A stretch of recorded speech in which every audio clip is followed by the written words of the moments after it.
Face shield atau pelindung wajah buatan Anita yang berada di Kecamatan Kalidoni, Palembang banjir pesanan sejak 2 pekan terakhir.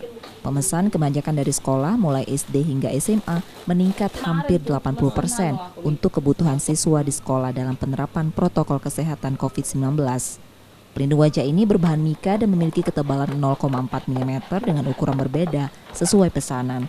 Untuk membuatnya ternyata perajin hanya membutuhkan waktu 10 menit per unitnya.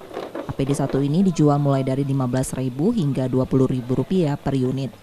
Dalam sehari perajin bisa menjual ratusan pelindung wajah dan omsetnya hingga jutaan rupiah. Pesan sih alhamdulillah banyak, kebanyakan dari sekolah-sekolah, kan mau memasuki tahun ajaran baru. Kabarnya mereka mendapat info di sekolah itu kan disuruh pakai face shield untuk APD-nya. Untuk setiap harinya bisa memproduksi berapa face shield, Bu?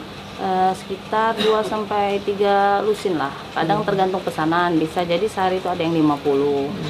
Lumayan lah, alhamdulillah omsetnya itu per bulan bisa 2-3 juta lah bersihnya itu. Usaha ini sudah dijalani Anita 2 bulan. Sebelumnya ia berprofesi sebagai penjahit baju pengantin. Namun karena sepi, beralih membuat pelindung wajah karena dianggap menjadi bisnis yang menjanjikan di tengah pandemi COVID-19. Reski Oktora, Muklas Diferensial, Trivida, Kompas TV Palembang.